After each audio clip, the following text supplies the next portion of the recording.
नमस्कार, मैं हूं आपके साथ हर्षिता तोमर और आप देख रहे हैं महाकाल टुडे। आइए देखते हैं आज की मुख्य खबरें।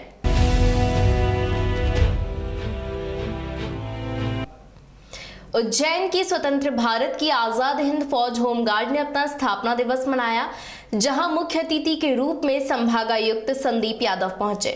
होमगार्ड की स्थापना दिवस के अवसर पर मुख्य आयोजन जिला कमांडेंट होमगार्ड कार्यालय नागझरी उज्जैन में आयोजित किया गया, जिसमें परेड के द्वारा मार्च पास्ट करते हुए संभागायुक्त संदीप यादव को सलामी दी गई।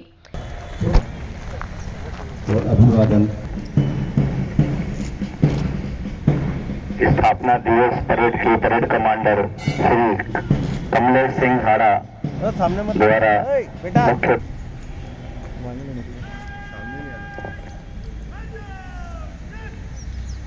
सने सने मंच की ओर अग्रसर होते हुए मुख्य अतिथि महोदय को परेड की रिपोर्ट देते हुए हमारे बीच मंच के समीप पधार रहे हैं।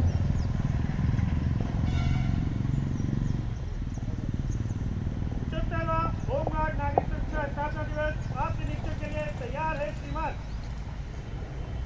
इसके पश्चात भारत के प्रधानमंत्री के नाम संदेश का वाचन मुख्य अतिथि संभागायुक्त संदीप यादव के द्वारा किया गया। एसडीआरएफ की टीम के द्वारा राहत बचाव उपकरणों की आधुनिक उपकरणों की प्रदर्शनी भी इस अवसर पर लगाई गई थी, जिसका निरीक्षण संभागायुक्त संदीप यादव के द्वारा किया गया और rubber board victim location camera, आज का लाइव रोप गन इत्यादि का मौके पर ऑपरेटिंग सिस्टम एसडीआरएफ के जवानों के द्वारा किया गया। हाँ, इसमें इंजन लगता है। वहीं पे आपका प्राप्त होगा। ये टेंशन प्लेट फाइबर का है। हाँ हाँ, ये पेज भी सर फाइबर का है और ऐसा कि वो रोटेबल है सर। हाँ, रोटेबल। हाँ, फाइबर है।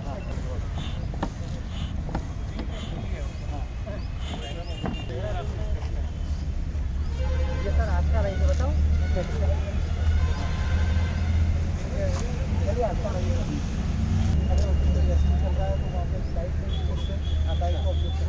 जंगल में कोई ये पूरा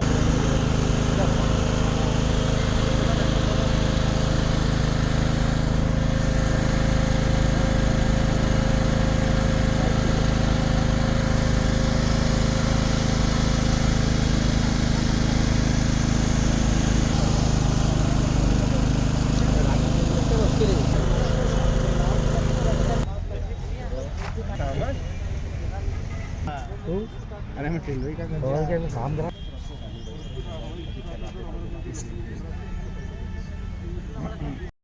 डिस्ट्रिक्ट कमांडेंट संतोष कुमार जाट ने बताया कि नेताजी सुभाष चंद्र बोस की आजाद हिंद फौज के जवानों के द्वारा होमगार्ड का गठन 1947 में भारत के पहले उप प्रधानमंत्री सरदार वल्लभ भाई पटेल के द्वारा किया गया था। इस लिहाज से देखें तो होमगार्ड संगठन स्वतंत्र भारत की आजाद हिंद फौज है।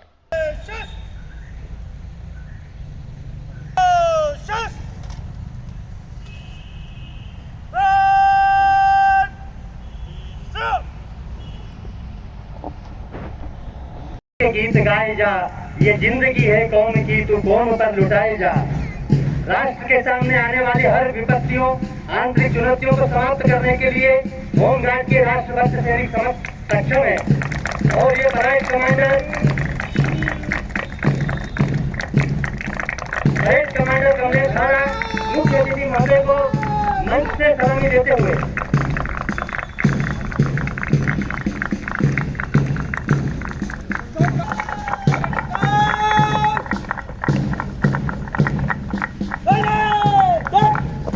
होमगार्ड विभाग ने कर्तव्य परायणता एवं जन सेवा की उत्कृष्ट गौरवशाली परंपराओं का सृजन किया है और यह बहुत खूबसूरत शानदार परेड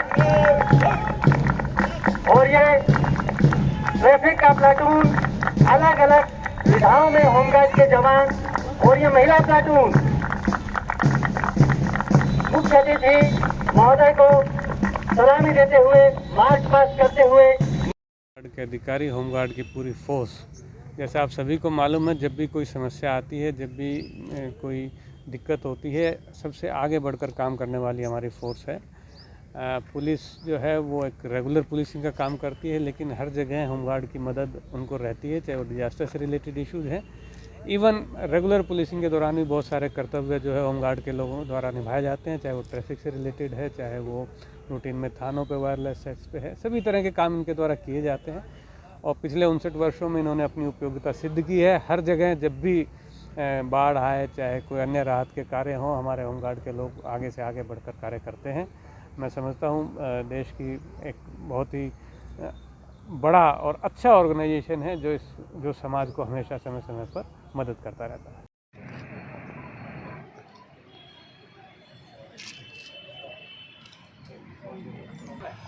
हाँ आ गए सर। दो तीन लोग साइड है। नहीं ठीक है।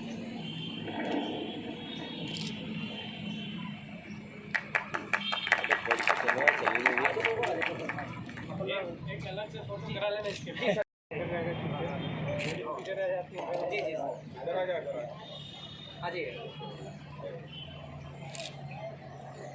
6 दिसंबर को होमगार्ड की स्थापना हुई थी और भारत के पहले गृह मंत्री सरदार वल्लभ भाई पटेल जी ने होमगार्ड की स्थापना करी थी। और आज़ाद हिंद फौज के जो जवान थे, जाबाज जवान, जब देश आज़ाद हो गया तो उन सभी जवानों को लेकर के, चूँकि वे वेल ट्रेंड थे और सैनिक शिक्षा उनको प्राप्त थी, और उन लोगों को मिला करके होमगार्ड की स्थापना उस समय करी थी। देश की एकीकरण में, रियासतों के विलय करने में भी होमगार्ड के जवानों की बड़ी भूमिका थी। इसके अलावा जो 3 युद्ध हुए पाकिस्तान के साथ, चीन के साथ, उसमें भी होमगार्ड का बहुत बड़ा रोल था।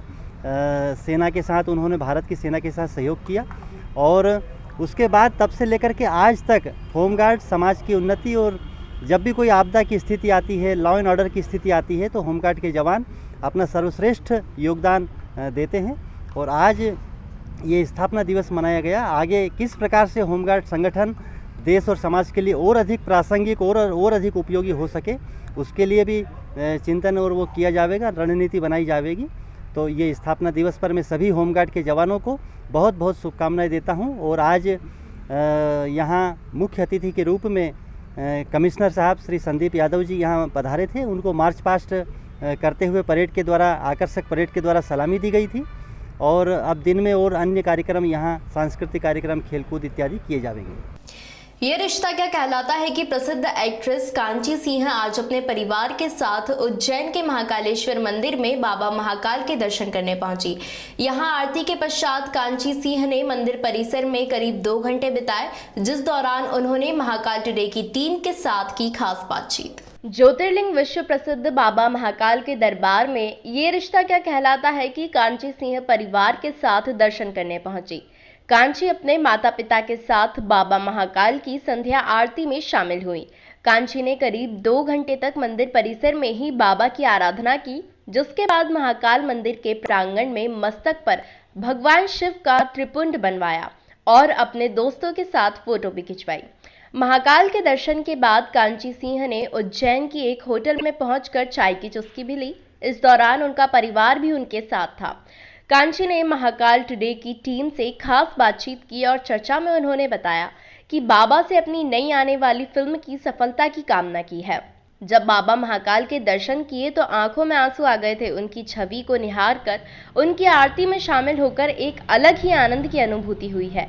जनवरी-फरवरी में आने वाली फिल्म शुक्र दोष की सफलता के लिए बाबा महाकाल के दर्शन के लिए सपरिवार आई हैं। सबसे पहले तो मैं थैंक यू बोलना चाहूँगी कि मुझे आपकी वजह से इतने अच्छे दर्शन मिले करने के लिए। मैं बहुत ब्लेस्ड फील करती हूँ कि मुझे मौका मिला कि मैं महाकाल के दर्शन इतने अच्छे से कर सकूँ। और फिर उसके बाद हम यहाँ पे आए चाय पीने के लिए। यहाँ की चाय बहुत अच्छी है, बहुत अच्छा लग रहा है, सब कुछ बहुत परफेक्ट हुआ, दर्शन से लेकर नाश्ता तक सब कुछ बहुत अच्छा लगा। हम लकी है कि हमें आरती करने को मिला, क्योंकि हम वही टाइम पे अंदर पहुँचे। तो आई गेस बाबा का कहीं ना कहीं आशीर्वाद था। So we feel really blessed. और मैंने उनसे यही मांगा कि सब अच्छा रहे, सब खुश रहे, सुखी रहे और सब खुश रहे।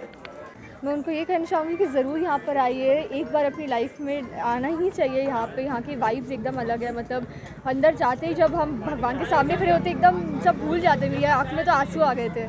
तो बहुत ही अच्छा एक्सपीरियंस था। मेरी मूवी आ रही है शुक्र दोष, जो कि जनवरी या फरवरी में रिलीज़ होगी। तो उसके लिए मैं बहुत एक्साइटेड हूँ एंड उसी के लिए मैंने प्रे करने आई थी कि वो हिट हो जाए। टीवी इंडस्ट्री की सबसे क्यूट और ग्लैमरस एक्ट्रेस की लिस्ट में शामिल कांची सिंह अपने करियर की शुरुआत बतौर चाइल्ड आर्टिस्ट टीवी शो कुटुंब से की थी। उसके बाद उन्होंने कई टीवी शो में काम किया है। कांची की गिनती अब बोल्ड एक्ट्रेस में होती है, लेकिन जब कांची अपने करियर की शुरुआती दौर में थी तब उनका लुक आज से बिल्कुल ही अलग था। समय के साथ कांची के लुक में बहुत ज़्यादा परिवर्तन हुआ है, साथ ही उनकी अदाकारी में भी निखार आया है। कांची सिंह असल जिंदगी में भी बोल्ड और बिंदास हैं। कांची को ये रिश्ता क्या कहलाता है में गायत्री के किरदार से घर घर में पहचान मिली थी। इस शो में वह जाने माने टीवी एक्टर रोहन मेहरा के साथ नजर आई थी। कांची सोशल मीडिया पर काफ़ी एक्टिव रहती हैं और फैंस के लिए फ़ोटो शेयर करती रहती हैं।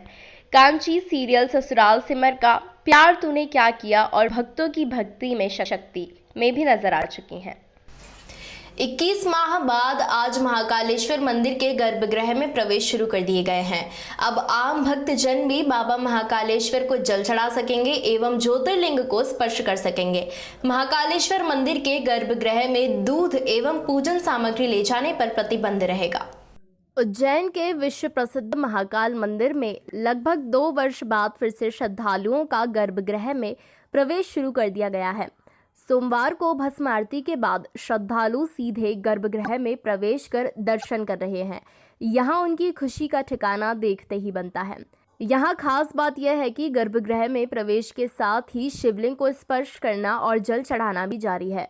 कोरोना काल के 21 महीने बाद आज ज्योतिर्लिंग महाकाल के गर्भगृह में श्रद्धालुओं को प्रवेश दिया गया है। महाकाल मंदिर प्रशासक गणेश धाकड़ के मुताबिक आज सुबह 6 बजे से ही अभी आम श्रद्धालुओं को गर्भगृह में प्रवेश देकर एक प्रयोग किया जा रहा है। यह व्यवस्था 7 दिन देखने के बाद हम निर्णय लेंगे कि आगे क्या करना है। साथ ही श्रद्धालुओं से मास्क लगाने एवं सैनिटाइजर का प्रयोग करने के साथ ही सोशल डिस्टेंसिंग का पालन करने की अपील भी की जा रही है।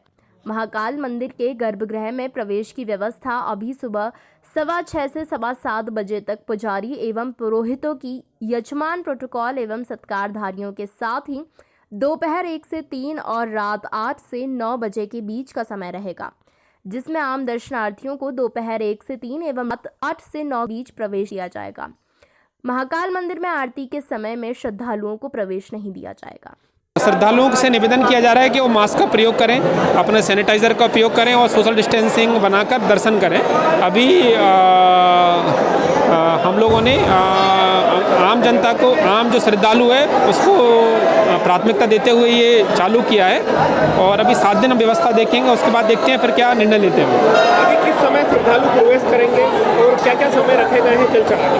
अभी जो सुबह 6:15 से 7:15 के बीच में हमारे जो पुजारी पुरोहित हैं उनके यजमान और प्रोटोकॉल में जो श्रद्धालु सत्कारधारी हैं वो प्रवेश करेंगे और उसके बाद एक दोपहर में 1 से 3 के बीच में और रात को 8 से 9 के बीच में। इसके अतिरिक्त जो समय है श्रद्धालुओं की भीड़ को देखते हुए उसी हिसाब से आम श्रद्धालुओं को दर्शन दिया जाएगा। आज सुबह 6 बजे से जैसे ही आम श्रद्धालुओं के लिए गर्भगृह के प्रवेश शुरू किए गए, वैसे ही भक्तजन खुशी से झूमते गाते नजर आए।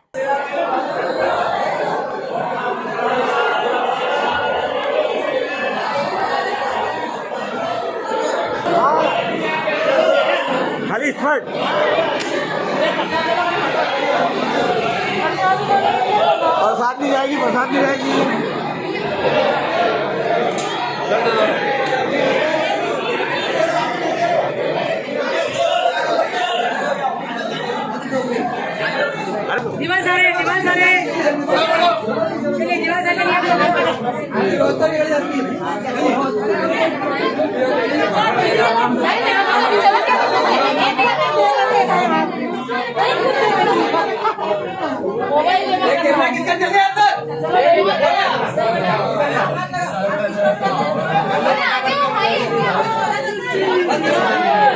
हर महादेव।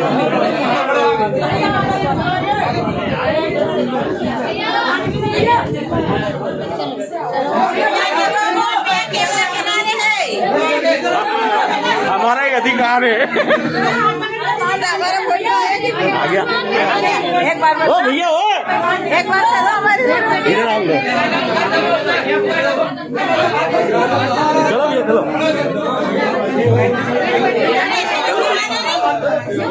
इधर लाइन को चला लो।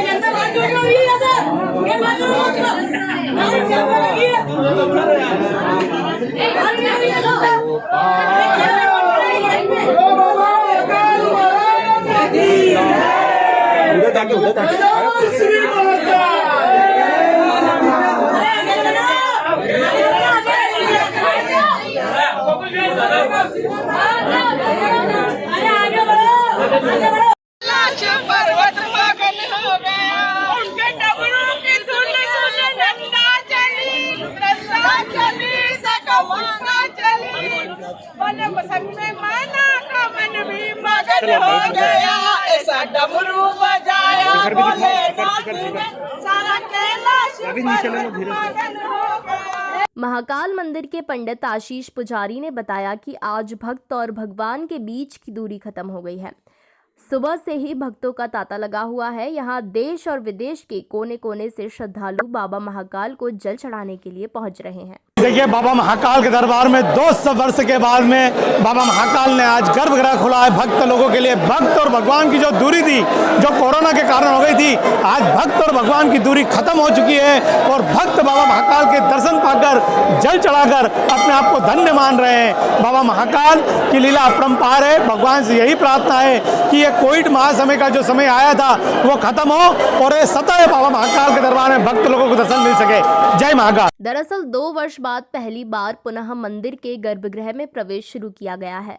सोमवार को मंदिर पहुंचे श्रद्धालुओं ने बाबा का जलाभिषेक कर पूजन अर्चन किया। यहाँ बता दें कि पिछले करीब 2 साल से किसी भी श्रद्धालु को गर्भगृह में प्रवेश नहीं दिया जा रहा था। प्रवेश मिलने और शिवलिंग को स्पर्श कर जल चढ़ाने के बाद भक्तों की खुशी साफ दिखाई दी। यहाँ दर्शन के बाद भक्त मंदिर प्रांगण में भोले के भजनों पर झूमते गाते नजर आए। यहाँ भोपाल से आए उज्जैन महाकाल दर्शन करने आई मीना शर्मा ने बताया कि उनके पिछले 4 महीनों से 16 सोमवार के व्रत चल रहे थे। मनोकामना पूर्ण होने पर आज बाबा के दर्शन कर 16 सोमवार का उद्यापन करने परिवार के साथ आए थे। यहाँ आकर बाबा भोलेनाथ को जल अर्पित कर और शिवलिंग का स्पर्श कर हम धन्य हो गए हैं। मैं बहुत खुश हूँ आज, क्योंकि 4 महीने से मेरे 16 सोमवार के उपवास चल रहे थे और ये मेरा सौभाग्य है कि आज भोलेनाथ को स्पर्श करके मेरी मनोकामनाएं पूरी हुई है और आज मेरा उद्यापन है 16 सोमवार का। मैं बहुत खुश हूँ। इसी प्रकार एक भक्त श्रेया जोशी के मुताबिक आज हमें गर्भगृह में बाबा के दर्शन करने का सौभाग्य प्राप्त हुआ है। बाबा महाकाल से हमने प्रार्थना की है कि जल्द से जल्द यह कोरोना महामारी खत्म हो। कालेश्वर में प्रांगण में गर्भगृह में जल चढ़ने का सौभाग्य मिलेगा और आज मुझे वो सौभाग्य मिल चुका है। मैं बहुत खुश हूँ मंदिर में अंदर जाके। और महाकाल बाबा आप खुला ही रहे, दर्शन और कोरोना से मुक्त कर दे सबको बस। कोरोना गाइडलाइन का पालन करते हुए महाकाल मंदिर प्रबंध समिति ने 16 मार्च 2020 को महाकाल मंदिर के गर्भगृह में प्रवेश पर प्रतिबंध लगा दिया था। तभी से भक्त बाबा को स्पर्श करने से वंचित थे, लेकिन दिनों पूर्व प्रदेश से तमाम कोविड प्रतिबंध हटाए जाने के बाद मंदिर समिति द्वारा गर्भगृह में प्रवेश का यह निर्णय लिया गया। बाबा जी की कृपा थी जो आज हमें बाबा जी के दर्शन हुए अंदर जाकर। इससे बढ़िया और खुशी की बात है नहीं। जय महाकालेश्वर। जय महाकाल। 2 साल बाद हम आए हैं और फर्स्ट टाइम मैं आया हूँ, दिल्ली से ही आया हूँ, तो बहुत ही अच्छा लगा है और पहला सोमवार है तो बहुत ही किस्मत वाली बात है कि हम लोगों को दर्शन करने का सौभाग्य प्राप्त हुआ है। दिनों बाद में बाबा के यहाँ के जो दर्शन हुए और गर्भगृह के दर्शन करके मैं अपने आप को बहुत गौरवान्वित महसूस कर रहा हूँ। इससे पहले जो दूर से दर्शन होते थे उसमें इतना अच्छा नहीं लगता जितना इतनी अनुभव अच्छा लग रहा है वहाँ पे। और यहाँ की व्यवस्था देख के बहुत अच्छा लगा मुझे कि यहाँ की व्यवस्था चाक चौबंद है, सभी लोगों को व्यवस्थित दर्शन करा रहे हैं, सभी लोगों को अच्छे से दर्शन हो रहे हैं और जो शिवलिंग है उससे छूने का मौका मिला, बहुत अच्छा लगा मुझे। मैं जय श्री महाकाल जी। बहुत सुंदर लगा, बहुत बढ़िया लगा, बहुत अच्छा लगा। बाबा महाकाल के दर्शन हो गए, धन्य हो गए। कोरोना की वजह से बहुत टाइम से महाकाल के गर्भगृह के दर्शन बंद थे, इस वजह से सबको बहुत ही बुरा लग रहा था। सब लोग बहुत डेस्परेटली वेट कर रहे थे कि हमको कब महाकाल के दर्शन मिलेंगे और ग्रेसफुली आज मंडे को सबको दर्शन मिल गए हैं, तो सब बहुत खुश हैं। जीवाजीगंज थाना क्षेत्र अंतर्गत तिलकेश्वर कॉलोनी में घर के सामने खड़े होने की बात के विवाद पर सोहेल और अन्य लोगों ने 3 युवकों पर चाकू से हमला कर दिया। घायल लोगों को जिला अस्पताल में उपचार के लिए ले जाया जा चुका है। जीवाजीगंज थाना क्षेत्र के अंतर्गत आने वाली तिलकेश्वर कॉलोनी में घर के सामने खड़े होने की बात पर सोहेल और उसके साथियों ने चाकू से प्राणघातक हमला कर दिया, जिसमें 3 हैं। घायलों में राजा पिता बिहारी लाल परमार 25 वर्ष, जगदीश पिता बिहारी लाल परमार उम्र 30 वर्ष, अनिल पिता शिव नारायण उम्र 35 वर्ष सभी निवासी तिलकेश्वर कॉलोनी के हैं। दरअसल घर के सामने खड़े होने से मना करने पर वहीं रहने वाले सोहेल, उसके भाई और अन्य 3 लोगों ने इन लोगों पर चाकू से हमला कर दिया। उक्त सभी आरोपी नशे के आदी हैं। राजा और जगदीश अनिल के साले हैं। इस चाकूबाजी में अनिल को जांघ पर 3-4 वार, पेट और सीने सहित सर पर भी वार किए गए हैं। राजा की पीठ और जगदीश के गाल पर वार किए गए, जिससे वह गंभीर रूप से घायल हो गए हैं, जिनका उपचार जिला चिकित्सालय में किया जा रहा है। वहीं जीवाजीगंज पुलिस मामले की पड़ताल पर आरोपियों को गिरफ्तार करने का प्रयास कर रही है। वो 4-5 जने उन्होंने थे ने क्या नाम से हम ये बच्चा सो रहा था तो गाली गलौज कर रहे थे घर के सामने। वो रोज़ ही खड़े रहते हैं, वो रोज़ ही गाली गलौज करते हैं वो। तो इसके पापा ने बोला कि बच्चों ने सो रहे हो, आप लोग यहाँ से चले जाओ, बच्चे रो रहे हैं हमारे, गाली गलौज मत करो। तो गाली गलौज और लपक के करने लग गए ने क्या नाम से, तो फिर मारा कुटी करने लग गया वो। फिर तो उन्होंने उसके हाथ में चाकू था तो 3-4 उनको मारने लग गया वो। कौन कौन घायल हुआ इसमें, किस चीज़ को लगी? दोनों मेरे भाई भी थे, वो भी बचाने गए तो उनको भी चाकू मारे उन्होंने। क्या नाम है भाई के दोनों के? एक का नाम जगदीश है, एक का नाम राजा है। पति का नाम क्या है आपके? अनिल परमार। जिन लोगों ने मारा उनको पहचानते हैं आप? कौन कौन लोग जानती हूँ मैं। कौन कौन लोग हैं? एक का नाम सोहेल है, उसका भाई है और 3-4 उसके दोस्त दोनों हैं, जिसके नाम मुझे नहीं पता। अर्जुन लोबाना पिता सीताराम लोबाना ग्राम पीर उमरोद का रहने वाला ये बालक 1 तारीख से लापता है। यदि किसी सज्जन को ये दिखे तो दिए गए नंबरों पर सूचित करने की कृपा करें। अर्जुन लोबाना पिता सीताराम लोबाना ग्राम पीर उमरोद थाना मक्सी जिला शाजापुर का रहने वाला है। यह बोल नहीं पाता है और मानसिक रूप से विकलांग भी है। यह बालक 1 तारीख से लापता है। यह मक्सी जंक्शन से ट्रेन में बैठा था पीर उमरोद जाने के लिए, लेकिन स्टेशन पर नहीं उतर पाया और कहीं और ही चला गया है। जिस किसी सज्जन को दिखे कृपया इन नंबर 7974700772 और 8103456712 पर सूचित करने की कृपा करें। आपके एक फ़ोन से किसी के घर का चिराग मिल सकता है।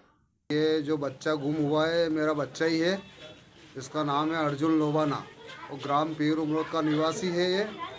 ये जहाँ कहीं अभी गुम हो गया है, कहीं ट्रेन सफ़र में गया है या कहीं बाहर कहीं चला गया है या किसी के साथ भी हो, ये मुझसे तुरंत संपर्क करो। ये मेरे नीचे नंबर दिए गए हैं। और मानसिक रूप से ये विकलांग है, यानी कि तुतला कर बोलता है, इससे पूरी भाषा नहीं बोल पाता है, कटी हुई भाषा बोलता है ये। अगर आपको किसी को भी आपके सामने आए या आपके सामने आपको दिखे तो ये तुरंत हमें संपर्क करना इस नंबर पे। श्री महाकालेश्वर मंदिर के गर्भगृह में प्रवेश शुरू होने के साथ ही आज तड़के 6 बजे आरएसएस के पूर्व सरकार्यवाहक भैयाजी जोशी और महाकालेश्वर मंदिर प्रशासक गणेश धाकड़ ने सपत्नीक पूजन अर्चन किया।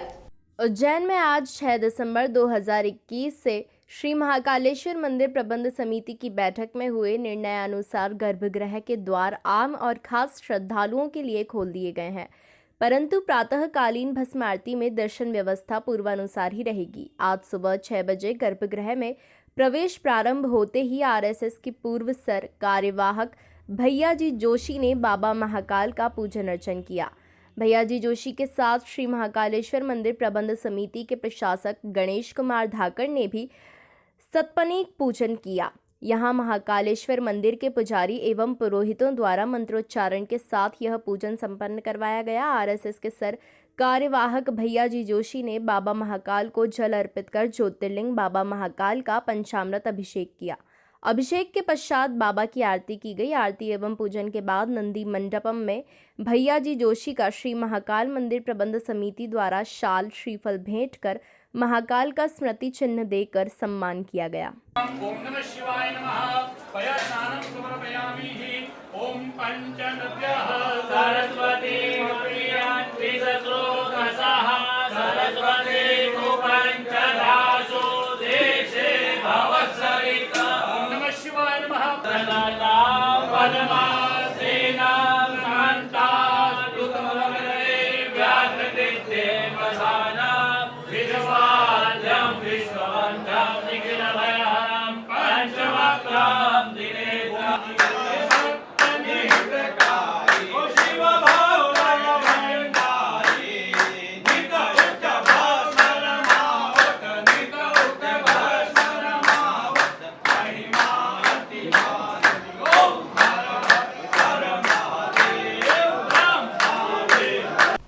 विद्युत विभाग के कार्यालय में तोड़फोड़ करने वाले मंडल अध्यक्ष की गिरफ्तारी को लेकर दिया थाने में धरना। कांग्रेस ने लगाया आरोप, कहा सत्ता पक्ष के दबाव में नहीं हो रही है कोई कार्यवाही। दर्शन विगत दिनों तराना के विद्युत मंडल कार्यालय में भाजपा नगर मंडल के पदाधिकारी एवं कार्यकर्ताओं द्वारा की गई तोड़फोड़ एवं पुलिस की सुस्त कार्यवाही को लेकर कांग्रेस के तमाम संगठनों द्वारा विरोध प्रदर्शन किया जा रहा है। यहां तराना थाने के समक्ष कांग्रेसी द्वारा धरना देकर प्रदर्शन किया गया। इस धरने का नेतृत्व तराना से कांग्रेस विधायक महेश परमार ने किया। विधायक महेश परमार के साथ ही ब्लॉक कांग्रेस अध्यक्ष गजराज सिंह चौहान, शहर कांग्रेस अध्यक्ष पवन बारोट, किसान कांग्रेस प्रदेश उपाध्यक्ष कप्तान सिंह पवार, युवा विधानसभा अध्यक्ष धर्मेंद्र गुर्जर आदि लोगों ने धरने को संबोधित भी किया। यह धरना मुख्य रूप से भाजपा नगर मंडल के पदाधिकारी एवं कार्यकर्ताओं द्वारा की गई तोड़फोड़ एवं मंडल अध्यक्ष की गिरफ्तारी की मांग को लेकर किया गया है। यहां विधायक महेश परमार ने आरोप लगाया है कि पुलिस सत्ता पक्ष के दबाव में कार्यवाही नहीं कर रही है। यदि 3 दिनों में आरोपियों की गिरफ्तारी नहीं हुई तो हम जिला मुख्यालय पर धरना देकर प्रदर्शन करेंगे, आगामी रणनीति बनाकर उस पर अमल करेंगे। समस्त संगठन द्वारा क्या मांग है? ये आज हमने जो बिजली बोर्ड में मंडल अध्यक्ष के द्वारा तोड़फोड़ और मारपीट की थी, उसके खिलाफ पूरे नगर की आवाज़ हमारे पास आई थी कि सभी मिलकर आप जो गुंडागिर्दी कर रहे हैं इसके खिलाफ आप प्रशासन को सचेत करें। तो उसके माध्यम से माननीय विधायक महेश जी परमार और पूरी कांग्रेस कमेटी के सभी लोगों ने मिलकर थाने का घेराव करने का हमने कल इनको अल्टीमेटम दिया था और आज हमने थाने का घेराव किया। इसके बावजूद टीआई साहब और तहसीलदार साहब सभी लोग आए, सभी लोगों ने 3 दिन का आश्वासन दिया है कि 3 दिन में तमाम जितने भी आरोपी हैं उनको गिरफ्तार कर लेंगे। इसके बाद हमने हमारा जो घेराव था वो वापस ले लिया है। विस्तारीकरण योजना में 160 परिवारों के 350 घर के लोग हो रहे हैं प्रभावित। लाइन लगा के ये सारे प्रभावित लोग कोठी महल पहुंचे। दरअसल स्मार्ट सिटी प्रोजेक्ट द्वारा किए जा रहे श्री महाकालेश्वर मंदिर विस्तारीकरण एवं सौंदर्यीकरण कार्य से प्रभावित हो रहे परिवारों ने आज कोठी महल स्थित कलेक्टर कार्यालय पर पहुंचकर महाकाल क्षेत्र में जारी किए गए धारा 11 के नोटिफिकेशन पर आपत्ति लगाई। आपत्ति लगाने वालों में इस योजना के तहत प्रभावित हो रहे हैं 160 परिवारों के लगभग 350 घरों के लोग शामिल हुए।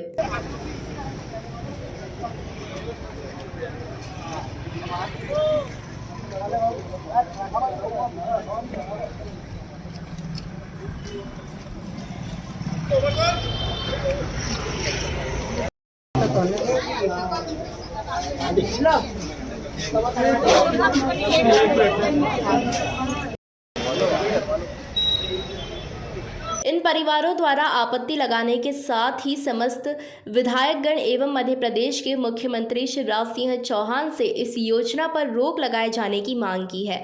इस योजना से प्रभावित हो रहे बाबू यादव के मुताबिक हमने धारा 11 पर जारी नोटिफिकेशन को लेकर आज 350 घरों के रहवासियों सहित आपत्ति लगाई है और इस योजना को रोकने की मांग की है। यदि इस योजना के अंतर्गत इन मकानों को तोड़ा जाता है तो इन 350 घरों के लोगों का रोजगार छिन जाएगा, साथ ही इनका आशियाना भी टूट जाएगा और इन परिवारों में सामने एक बड़ा संकट खड़ा हो जाएगा, क्योंकि कोरोना महामारी के कारण 2 साल से आम आदमी वैसे ही बहुत परेशान है। महाकालेश्वर मंदिर विस्तारीकरण योजना है, उसके तहत जो भूमि अधिग्रहण किया जा रहा है उसमें महाकाल क्षेत्र के 160 मकान आ रहे हैं। उस 160 परिवार में 350 जो घर हैं वो प्रभावित हो रहे हैं। उन सभी परिवार के लोगों ने एक साथ मिलकर आज जो धारा 11 का नोटिफिकेशन जारी किया गया था उस पर आज सभी ने आपत्ति लगाई है और माननीय मुख्यमंत्री जी से और सभी विधायकगण और मंत्रीगण सांसदगण से ये निवेदन किया है कि आप पहली कैबिनेट में ही पहली ही मीटिंग में इस योजना को पूरी तरह से ख़त्म करवाएं, क्योंकि ये योजना से 350 परिवारों का पूरा रोजगार भी चला जाएगा और उनका जो एक आशियाना है वो भी टूट जाएगा और सभी लोग महाकाल क्षेत्र छोड़कर जाना नहीं चाहते, क्योंकि ये लोग 60-70 वर्षों से वहीं पर रह रहे हैं। इस अंक में फिलहाल इतना ही। अगले अंक में फिर मुलाकात होगी, तब तक के लिए नमस्कार।